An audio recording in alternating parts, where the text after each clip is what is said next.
Sometimes the cruelest room is not the one that shouts, but the one that looks away.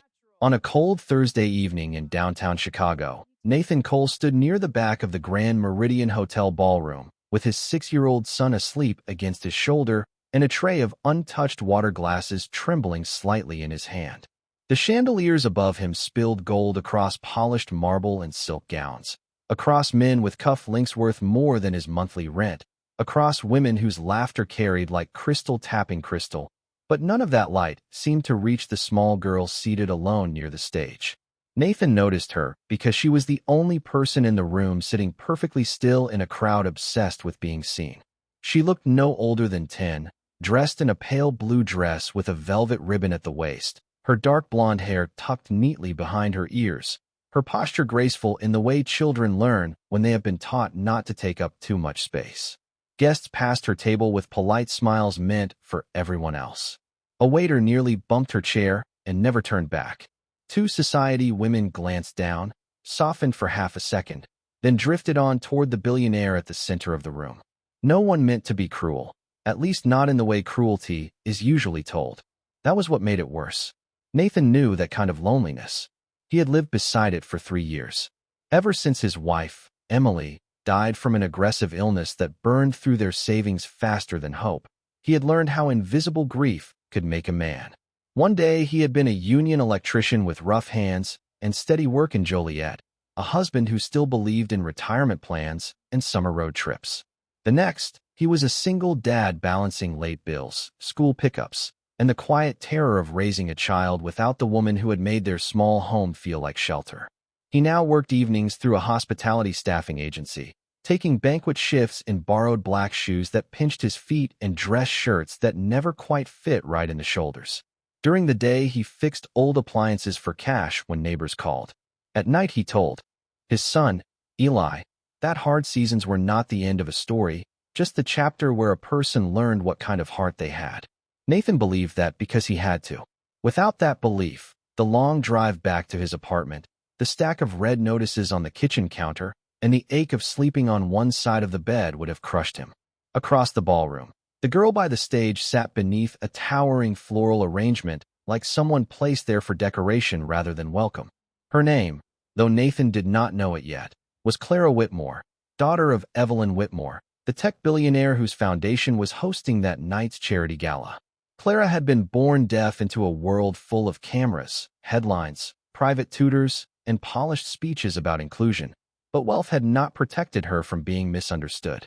People were gentle with her, expensive schools were prepared for her, assistants hovered near her, and still she carried that familiar sadness of a child surrounded by resources and starved for real connection. Her mother loved her fiercely, but Evelyn Whitmore had built an empire by moving faster than everyone else, and grief had left its own mark on her too. Widowed young, sharpened by boardrooms, and watched by every business magazine in America, Evelyn had become the kind of woman people admired from a distance and feared up close. Tonight she stood beneath the spotlight in an ivory gown, poised to donate another $10 million to disability access initiatives, while her daughter sat 10 yards away being quietly ignored by the very people applauding compassion. Nathan shifted his son higher on his shoulder and looked again at the girl. She was not fidgeting. She was not upset. She was simply watching mouths move in a world built on sound, and the stillness in her eyes hit him harder than any shouted insult ever could. Then, just as the MC asked the room to rise and welcome America's most admired billionaire mother to the stage, Nathan saw Clara lower her gaze to her lap, and something old, tender, and unforgotten stirred inside him.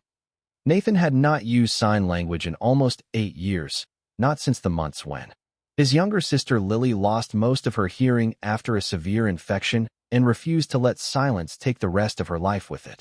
Back then, he had been the impatient older brother sitting beside her at their mother's kitchen table, learning with clumsy fingers and tired eyes while rain tapped the window and soup simmered on the stove. Lily used to laugh whenever he mixed up a sign and tell him that hands had accents too. She was gone now, taken by a highway accident long before Emily got sick, but some lessons do not leave the body once grief carves them in. They wait, quiet, until the right moment calls them back. Nathan set the tray down on a linen-covered service station and glanced toward Clara again.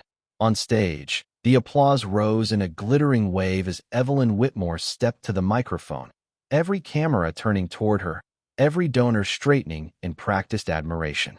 Her voice carried through the ballroom in that polished, measured way powerful people learn when they have spent years speaking to investors, journalists, and rooms full of strangers who wanted something. She spoke about access, dignity, innovation, and building a country where no child felt left behind. The audience nodded on cue. Crystal glasses shimmered. A senator's wife dabbed at the corner of one eye. But Clara did not look up. She only traced one finger over the edge of her folded napkin, her face calm in the careful way lonely children become calm when they understand disappointment before adulthood. Nathan felt something tighten in his chest. It was not pity. He had learned that pity often served the observer more than the hurting person. No, this was recognition. The kind that arrives when one invisible life sees another. Eli stirred softly against his shoulder, his warm cheek pressed to Nathan's collar. Nathan looked down at his son's sleeping face, then back at the girl. He thought of all the nights he had sat on the floor outside Eli's room after nightmares, listening to the quiet breaths of a child trying to be brave. He thought of Emily telling him that children always know when they are being included out of love and when they are being managed out of guilt. Across the room, a pair of young men in tuxedos approached Clara's table with the hesitant cheerfulness people wear when they are trying to look kind in public. One of them gave an exaggerated smile and pointed toward the stage as if volume could somehow make meaning visible. The other mouthed words slowly, over-enunciating, then gave up and patted the back of her chair like she was much younger than she was. Clara answered with a polite nod so composed it almost broke Nathan's heart. The men exchanged awkward glances and drifted away relieved, their conscience satisfied by the performance of trying. Clara lowered her eyes again. That was enough. Nathan shifted Eli carefully into the crook of one arm and walked across the ballroom before fear or good sense could stop him. A few guests looked at him with mild annoyance, seeing only catering staff moving where he did not belong. One woman stepped aside without making eye contact. A man checking his watch nearly blocked his path. Nathan kept going until he reached Clara's table. He did not speak first. He knew better. Instead, he waited until she noticed him, then offered the kind of small, respectful smile that asks nothing. Her eyes lifted to his face, guarded but curious.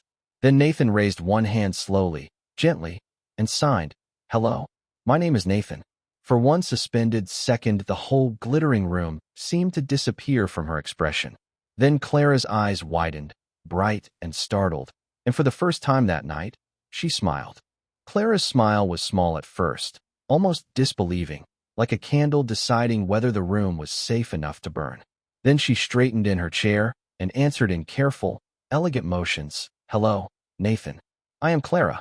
Her fingers moved with the confidence of a child who had spent years speaking in a language the world admired from a distance and neglected up close. Nathan felt a warmth rise through his chest, so sudden it nearly undid him. He had only meant to offer one moment of kindness, one human bridge in a room full of polished speeches, but the relief in her face made it clear that what she had been missing all evening was not assistance. It was dignity. Nathan signed, back slowly, hoping his rusty memory would hold. "You looked bored." Clara's eyes flashed with quick amusement. Then she signed, "Bored is polite. Invisible is true." The honesty of it landed like a stone in still water.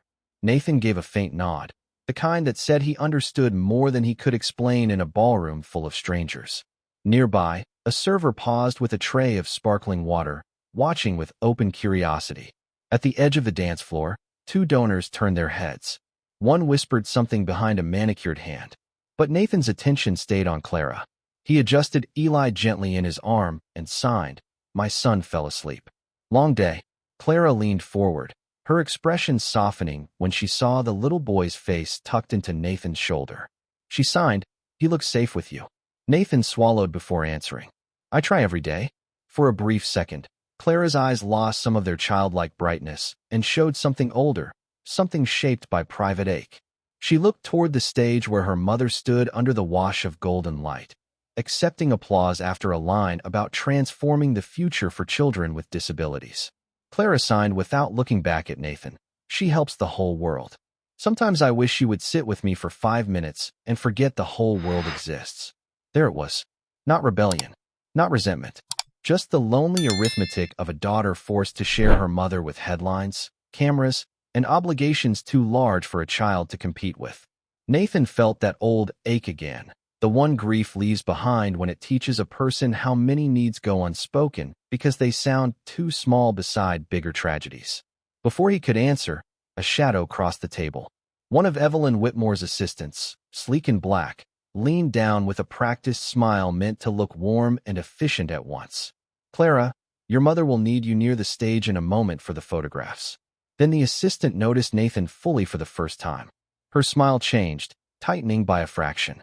"Sir, staff should remain along the service perimeter during remarks." The words were polite. The meaning was not. Nathan stepped back at once.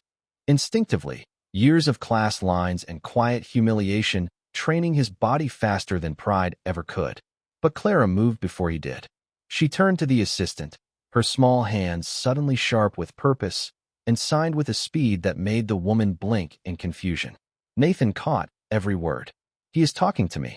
He is the only person who has talked to me all night." The assistant looked from Clara to Nathan, then back again, clearly unable to follow. For a heartbeat, the whole exchange hung there, hidden in plain sight.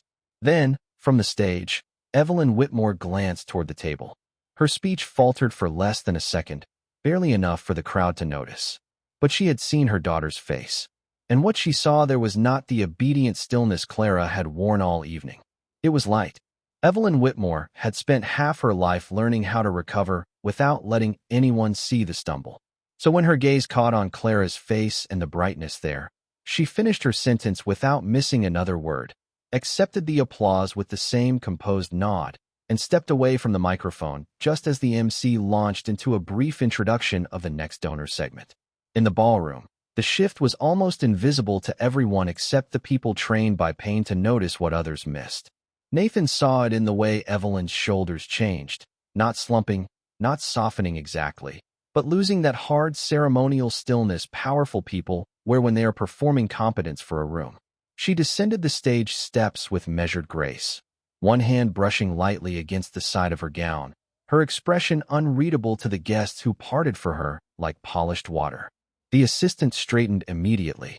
Nathan took another step back, Eli still asleep against his chest, the weight of the boy both comfort and responsibility. He knew this kind of moment could turn fast. Men like him did not usually get thanked for crossing invisible lines. They got corrected. Clara, however, remained seated, her eyes lifted toward her mother with an openness that made the whole room around them feel smaller. Evelyn reached the table and looked first at her daughter, not at Nathan, which told him more about her than any magazine profile could have. She signed to Clara with the fluid skill of someone who knew the language well, though perhaps not always the timing of love. "Are you all right?" Clara answered immediately. "I am now." It was not defiance. It was truth, and truth has a way of sounding gentler than accusation, while cutting deeper all the same. Evelyn absorbed it without blinking. Then Clara turned slightly and signed again, slower this time, wanting her mother to see every part of it. "He talked to me. No one else did." A hush of a different kind moved through Nathan, private and solemn. He looked down at Eli for half a second, at the soft blonde hair fallen over his son's forehead, and thought of all the moments children remember forever without adults realizing it.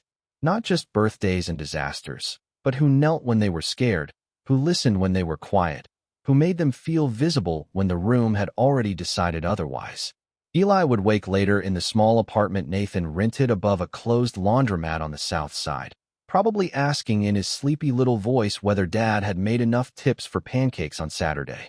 Tomorrow morning Nathan would walk him to first grade at St. Bridget's before picking up a repair job on a busted dryer, and then another late shift if he was lucky. Their life was not glamorous. It was lunchboxes, thrift store coats, bus schedules, and bedtime stories read under a lamp with a crooked shade. But it was held together by attention, by the stubborn daily choice to notice. That was why Clara's face had reached him from across the ballroom. He knew what it cost a child to go unseen.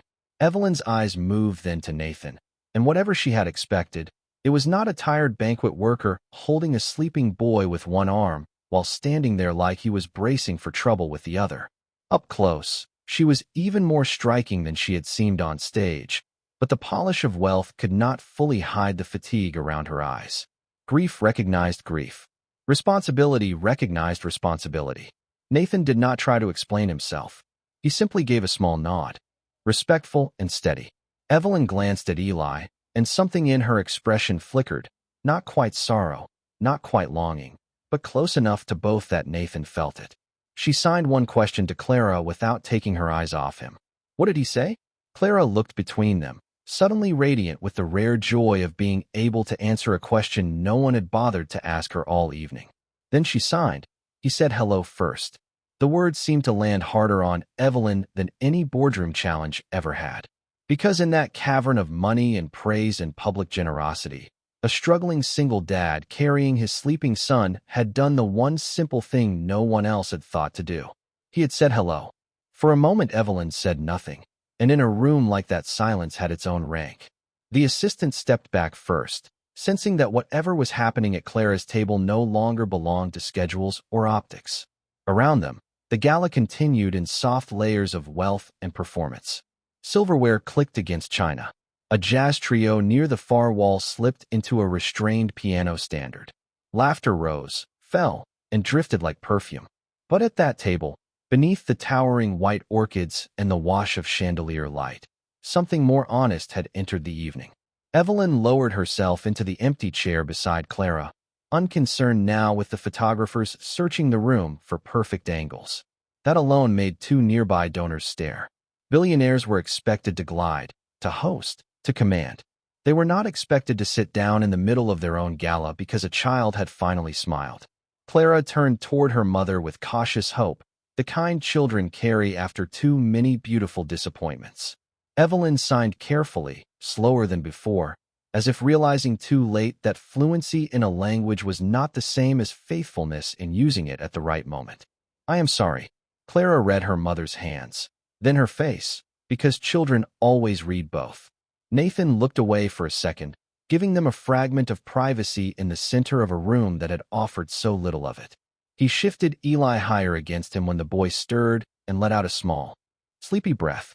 Eli's hand opened against Nathan's shirt, then settled again.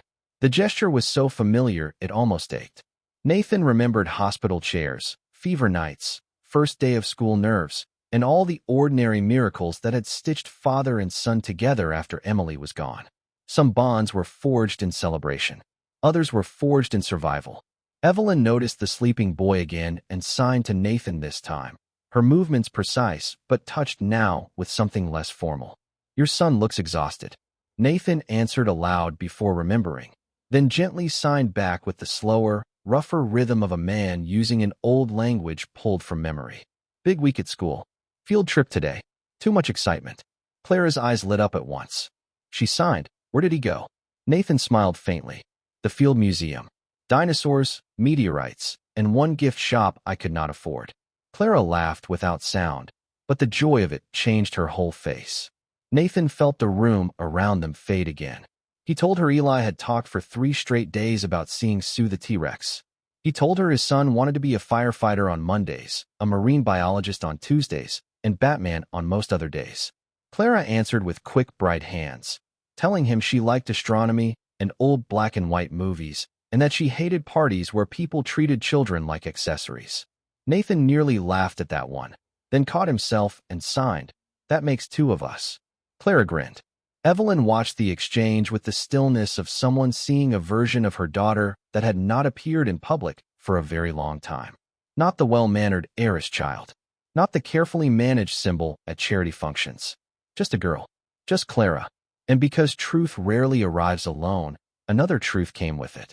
Evelyn realized she could not remember the last time she had seen someone speak to her daughter without pity, anxiety, or performance. Nathan was not trying to impress anyone. He was not angling for favor, money, or proximity to power.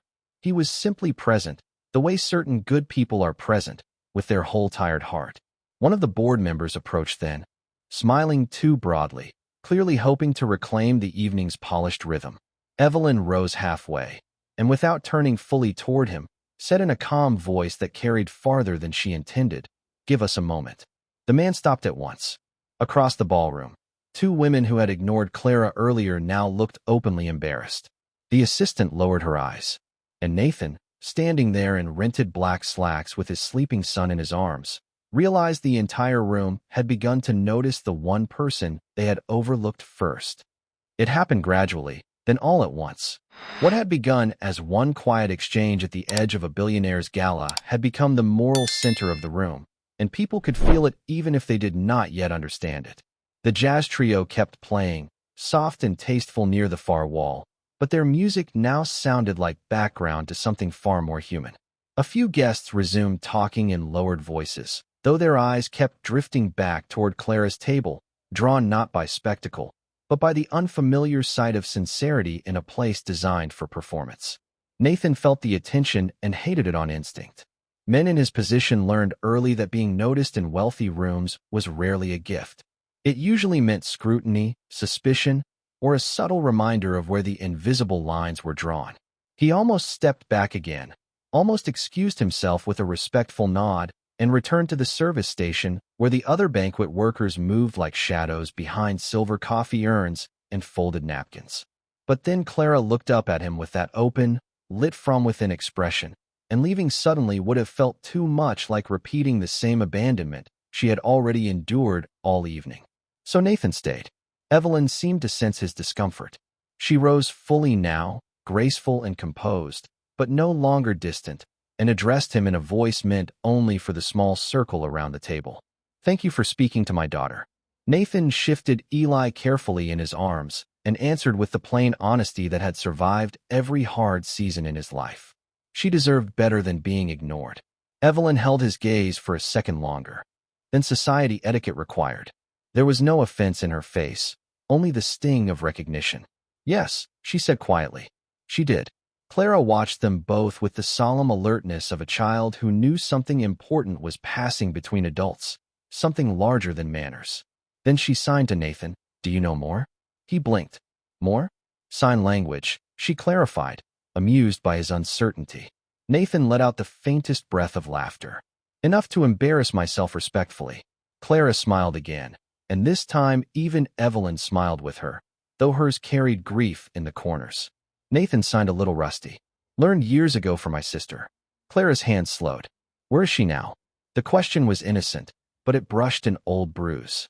Nathan glanced down at Eli before answering, as if his son's warm weight could steady the memory. "She passed away. Car accident. A long time ago." Clara's expression softened instantly. She placed one hand flat over her heart, then signed, "I am sorry." It was such a simple gesture, but it landed with more grace than the polished condolences Nathan had heard at funerals and hospitals and church basements over the years. He nodded once, unable for a moment to trust his voice or even his hands. Evelyn saw that too. The room might have known Nathan only as a banquet worker with tired eyes and a sleeping boy, but she was beginning to understand that dignity often arrived dressed in ordinary clothes. Nearby, one of the event photographers lifted his camera, sensing a compelling image: the billionaire mother, the radiant deaf daughter, the humble single father. Evelyn turned before the shutter could click and said with quiet authority, "Not this." The photographer froze and lowered the camera at once. Nathan looked at her then with something like surprise. She did not explain herself. She did not need to. Some moments were meant to heal, not to be harvested. At that exact second, Eli stirred more fully, blinking against the ballroom light. His small face creased with sleep and confusion. He lifted his head from Nathan's shoulder and whispered, loud enough in the hush around them to be heard, "Daddy, did I miss the fancy part?" Clara's eyes widened in delight. And for the first time that night, laughter came to the table not as performance, but as mercy. Eli rubbed his eyes with one small fist and blinked up at the chandeliers as if he had woken inside a dream someone richer had borrowed from a movie.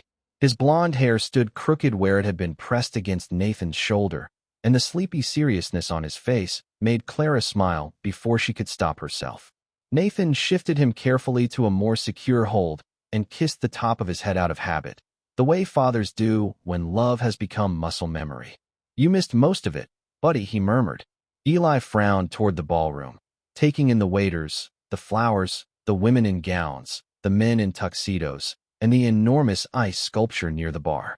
Then he looked back at Nathan and whispered with complete sincerity, "It still seems pretty fancy." Clara laughed again, silent but bright, and this time Eli noticed her. Children, Nathan had learned, often saw what adults edited out. Eli did not pause to calculate status or discomfort or difference. He only saw a girl about his age smiling at him from across a table. Nathan felt him straighten in his arms, that familiar shift from sleep to shy curiosity. Clara lifted her hand slowly and gave a small wave. Eli waved back at once, then looked up at Nathan. "Who is she?" The question was soft, but it carried in the intimate stillness around them. Nathan hesitated only a second before signing and speaking at the same time, wanting Eli to begin understanding what mattered here. "This is Clara. She talks with her hands too." Eli's eyes widened with instant fascination, the kind only a 6-year-old could offer without self-consciousness. "Like secret code?" Nathan smiled faintly. "Kind of." Clara signed to Nathan. "What did he say?" Nathan translated, and Clara's whole face lit. Then she signed directly to Eli, slowly enough for him to follow her expression, if not the language. "Hello, Eli."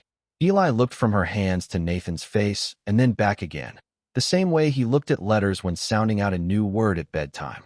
Nathan remembered all the evenings at their kitchen table, helping him through, reading worksheets under the dim lamp while pasta boiled and the radiator clicked. Life had not given Eli luxury, but it had given him gentleness, and gentleness is often another name for readiness. Nathan signed back for him.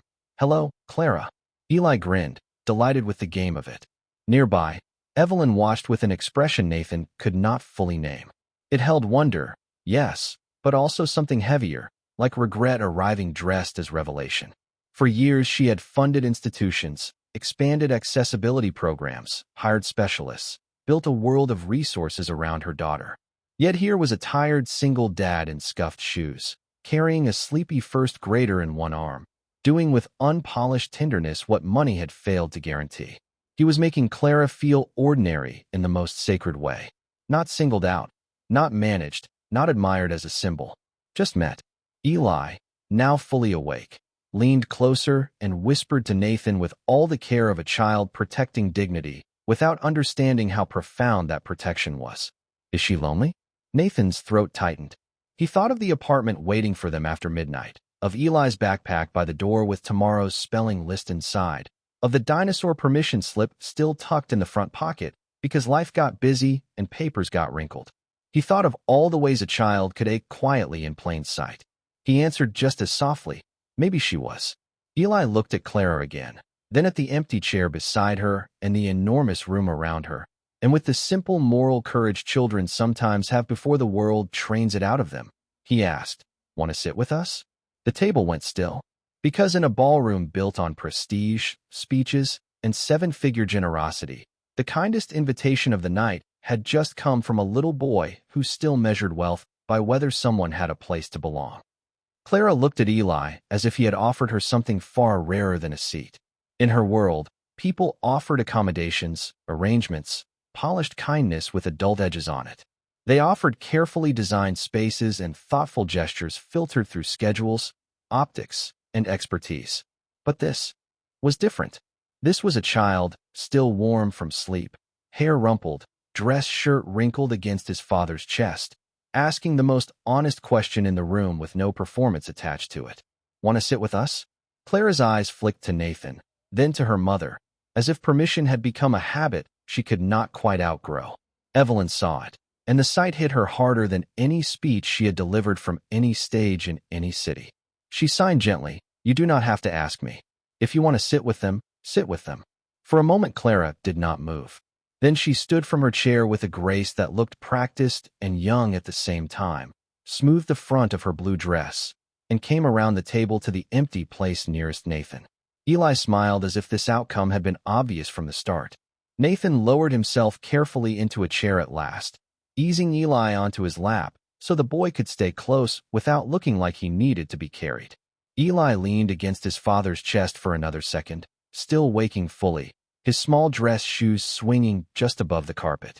Nathan felt the familiar weight of him settle there and thought, not for the first time, that fatherhood was often just this, holding steady long enough for someone else to feel safe. Clara sat beside them, and the whole mood at the table changed. Not dramatically, not loudly, just truly. She signed to Eli first, slowly, with exaggerated care, "My name is Clara." Eli watched her hands like they were fireflies making patterns in summer air. Nathan translated softly, then guided Eli's fingers through the simplest answer. "My name is Eli." The boy's hands were clumsy, uncertain, and wonderfully sincere. Clara's face lit up as though he had handed her something precious. She signed, "Perfect," even though it very much was not, and Eli laughed, immediately less shy. He asked Nathan whether Clara liked dinosaurs. Nathan translated. Clara pretended to think deeply before signing. "Only if they are not chasing me." Eli giggled so suddenly that two nearby guests turned and stared. Nathan almost apologized on instinct, then stopped himself. "No, let them hear joy for once." He signed Clara's answer and added his own playful warning that Eli knew almost every dinosaur fact in North America. Clara responded with a mock-serious expression, "Then I am in danger." Eli grinned wider and began whispering urgent information to Nathan for translation, about the difference between a Tyrannosaurus rex and a Giganotosaurus, about how museum gift shops were unfair, about how his teacher Mrs. Alvarez said curiosity was a kind of superpower. Nathan relayed only some of it, enough to keep pace, and Clara followed with delighted concentration. Evelyn remained standing for a moment, watching the children build a bridge that no committee, consultant, or headline could have engineered. Then she sat beside Clara again, but not as host, not as billionaire, not as the woman the room had paid to admire. She sat as a mother who had just witnessed her daughter come alive beside a man and a child who owned almost nothing except warmth and attention. Across the ballroom, conversation had begun to thin around them. People were no longer pretending not to notice. They were noticing too much. Some with curiosity, some with discomfort, a few with shame. But Nathan no longer cared.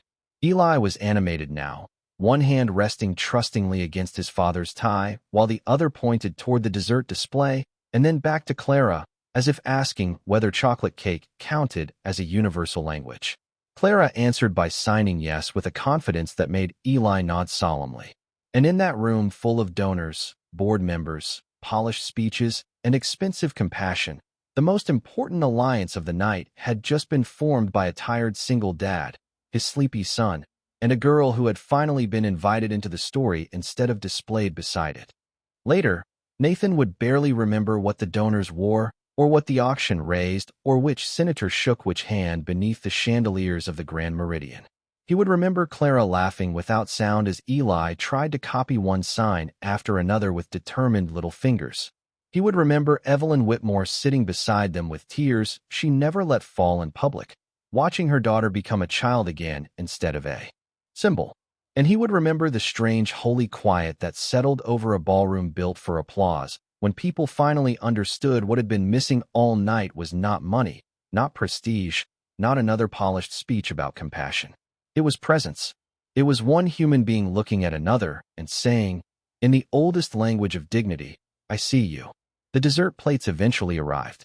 Someone from the kitchen, emboldened by the mood shifting through the room, sent over an extra slice of chocolate cake for Eli and a small plate of lemon tart for Clara.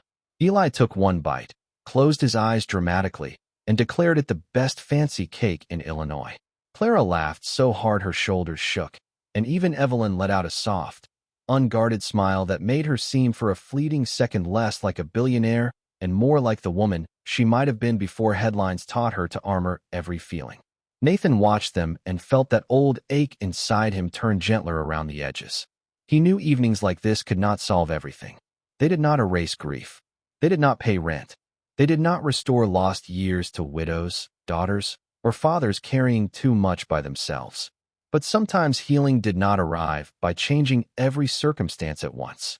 Sometimes it entered quietly through one table, one child, one moment when nobody reached for power and everyone reached instead for grace.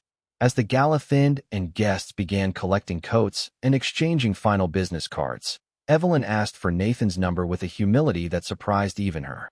She did not make a grand promise. She did not offer charity dressed up as gratitude. She simply said Clara would like to see Eli again, perhaps somewhere less formal, somewhere children could be children without chandeliers watching. Nathan looked at Clara, who tried and failed to hide her hope, then at Eli, who was already asking whether rich people ever went to regular museums, and he nodded. That was how real things began, not always with fireworks, but with one decent yes.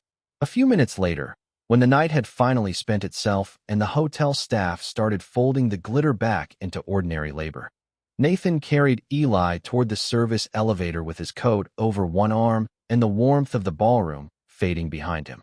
Clara stood with Evelyn near the exit and signed goodbye, her hands slower now so Eli could catch the shape of the feeling.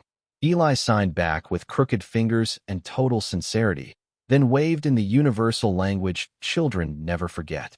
Nathan lifted his hand too, and as the elevator doors opened, he looked once more at Clara's bright face beside her mother's softened one and understood something simple and immense. Even in rooms where the world rewards status, the people who change everything are often the ones who choose kindness when no one important is looking. Down in the parking garage, the air smelled of concrete, cold metal, and rain beginning somewhere beyond the city. Eli rested sleepy and content against Nathan's shoulder again, this time not from exhaustion alone, but from the deep peace children feel after being part of something good. "Daddy," he murmured as Nathan reached the truck. Was Clara happy? Nathan opened the passenger door, buckled him in carefully, and brushed a crumb of chocolate frosting from the corner of his son's mouth. "I think she was, buddy." Eli yawned. "Good." Then after a pause he added, "I liked her." Nathan smiled, tired clear through to his bones. "Me too." He closed the door gently and stood for a second under the dim garage light, one hand resting on the roof of the truck. He thought of Emily. He thought of Lily. He thought of every hard road that had brought him here and every morning still waiting on the other side of this one strange, beautiful night. And as always, beneath every memory and every ache, his heart turned homeward to his son. That had been the truest thing in him since the day Eli was born. No matter what room he entered, no matter how small he felt, no matter what sorrow or wonder rose to meet him, he returned to his boy. He stayed. He noticed. He loved. Because that is what quiet fathers do. They keep coming back with steady hands and tired eyes and hearts that refuse to leave. By the time Nathan pulled out into the Chicago night, the city lights stretched in blurred gold across the wet pavement ahead, and the world felt a little less harsh than it had a few hours before. Somewhere behind him, a lonely girl had been seen. Somewhere ahead of him, a little boy was going home safe. And between those two mercies stood a single dad who had almost nothing the world admired, yet somehow carried the one thing it needed most. If this story touched your heart, if you still believe kindness can open doors that money never could, subscribe to the channel and stay with us for more stories of dignity, second chances, and quiet grace. And before you go, tell us this in the comments. What matters more in the end, being noticed by the world, or making one hurting person feel seen?